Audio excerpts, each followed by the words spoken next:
Hello and a very warm welcome back to the garden. Now this is a fun video. I'm showing you 15 tips plus 3 bonus ones on how to get started. So if you're just starting your food growing journey, which is super exciting, the tips that I'm going to give you are designed to make sure that you can get started on the right foot. So let's go. The first thing that you should do before you do anything else is to start making your own compost. Compost is the gold of the garden. It's so important. So invest or build a compost bin such as this nice Hive compost bin, and before you do any planting, start filling it up. And there's a video here that you might want to check out to find out more about composting. Once you've created the compost bin, the next thing you want to focus on is getting that first harvest, because tasting something that you've grown yourself is going to get you hooked, but you want to reach that as soon as possible. So I always recommend to start with pea shoots, because you can do this any time of year on your windowsill and they taste delicious. So check out this video on how to grow pea shoots, super easy. So you've got compost and also your first harvest on the way. The next thing you need to think about is water, which is going to be vital for when you want to start expanding your growing area. So I'm storing water in an old IBC tank, but you can even use things like cartons. Now a quick tip is, if your garden is on a slight slope, try and store water at the top of the slope, because it means that gravity will help you carry it down, or if you have a hose, then you can use it a lot easier. Sometimes one of the hardest things if you're just starting out is knowing when to water your plants. So I use two very quick things. The first one is, if I have seedlings in pots or containers like this, if the first a centimetre or half an inch is dry, it's a cue for me to water them. When it comes to things planted out in raised beds like this Swiss chard, if the top 2 to 3 centimetres is dry, I'm then going to water them. So 1 centimetre for things that are growing in pots and modules, and 2 to 3 centimetres or an inch for things that are directly in the raised bed. One of the hardest things if you're just starting out growing food is knowing where to invest and also what to buy, because you become bombarded with all sorts of things.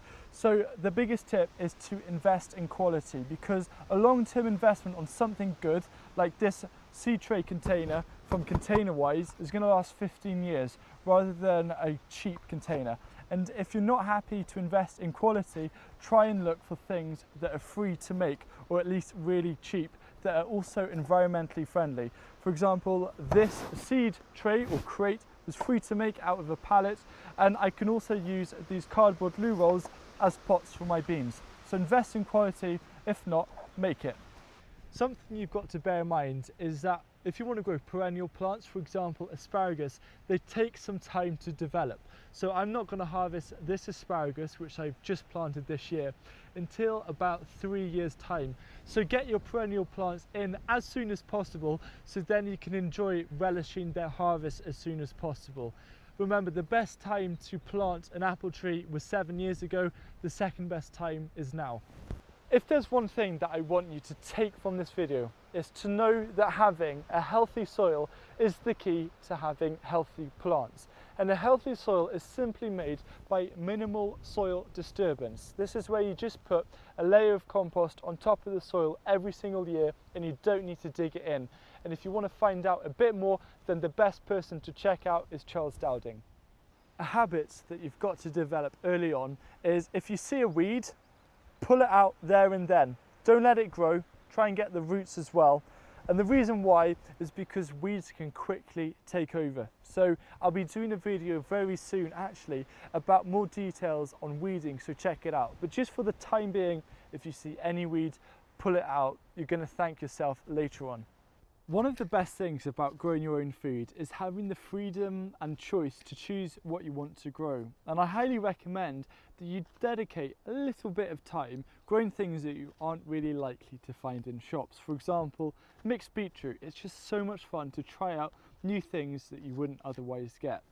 When it comes to sowing and transplanting and also mulching beds, compost, as I mentioned before, is a really important thing.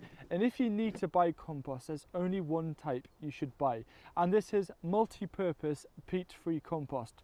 I feel that seed compost is a bit of a scam. It's a waste of money. You don't really need it, and you can do all of the things from mulching to seed sowing, as simple as that.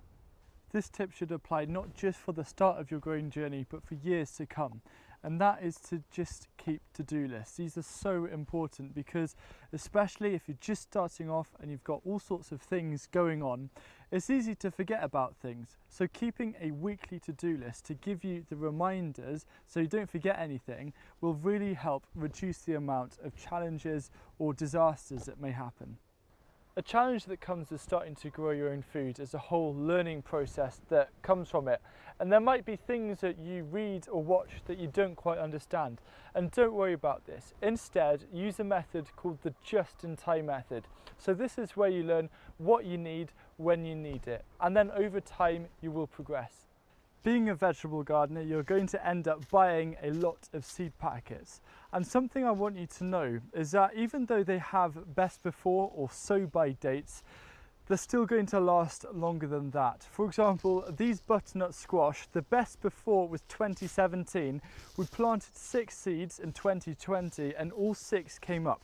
So don't throw away those old seed packets. Yes, the germination rates might reduce, but you can still get some great crops. I understand that the start of your food growing journey is hugely exciting, but there's one thing that I want you to know, and that's not to bite off more than you can chew. You don't want to end up growing loads of things only to feel overwhelmed and not know how to cope with it all. So the best way to reduce the likelihood of this happening is by starting small and then growing slowly over the years. Start expanding your setup.